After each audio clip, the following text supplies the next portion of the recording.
Good evening, ladies and gentlemen, and tonight in the world of Creepypasta land, we'll be discovering a new holiday, Christmas.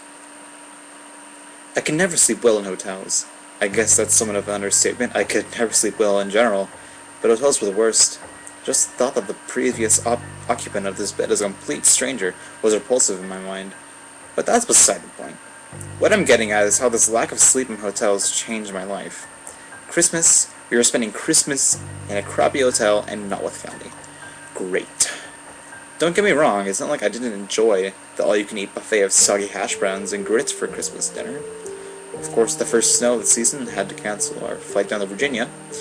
It was Christmas Eve, and I was trying to sleep in this bleach-saturated room.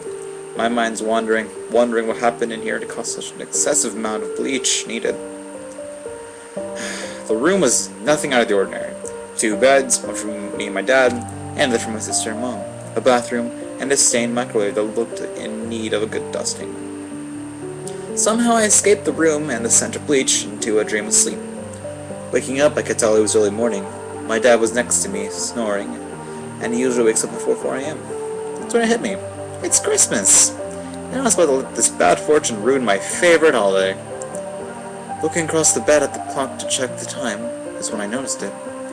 The silhouette of a man about 6'3" across the room staring at my mom, asleep. Still half asleep and caught up in the moment, I couldn't help thinking of Santa Claus. I realized how stupid the thought was, and horror soon filled my head. I shook back a scream. I knew I couldn't let it see me awake, so I quietly put my head back down, pretending to sleep. My mind was racing. Someone was in my room, I couldn't do anything about it. I was a scrawny 16-year-old. This man was built like an ox. I wondered if I could wake up my dad in time, but I knew that wouldn't work. I mean, he's like a rock. A bucket of water couldn't get him up fast enough. I was practically in tears. I'd never felt so helpless. For a second time, I choked back a scream. He was standing next to me. I could feel and hear his repulsive breath on my face. It smelled like he'd been eating rotten meat for a week now, with no thought to brush his teeth. If he didn't know I was awake, surely he did now.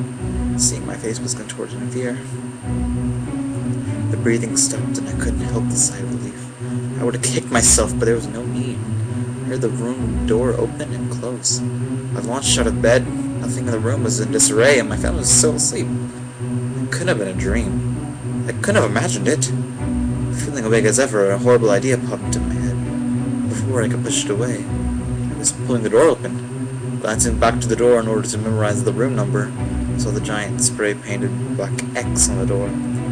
Had I seen this without the prior experience, I probably would have thought it was just some stupid kids.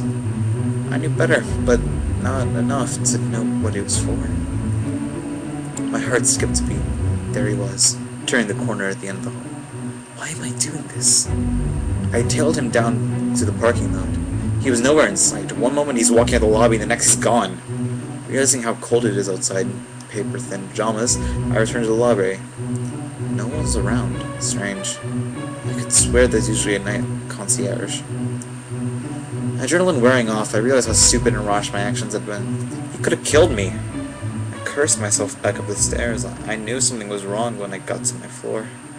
The door to my room was wide open. I hadn't left it that way, right? I walked inside, and after a quick search of the room, I determined it's safe, and my family was still asleep. I locked the door and got back into bed, though I didn't sleep the rest of the night. I listened to my dad get up, and then eventually my mom followed, but I pretended to sleep. A few hours passed, and my parents got my sister and I up.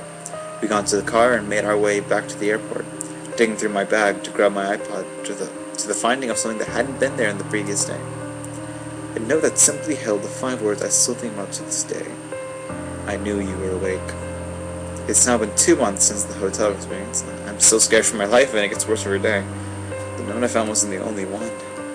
I still receive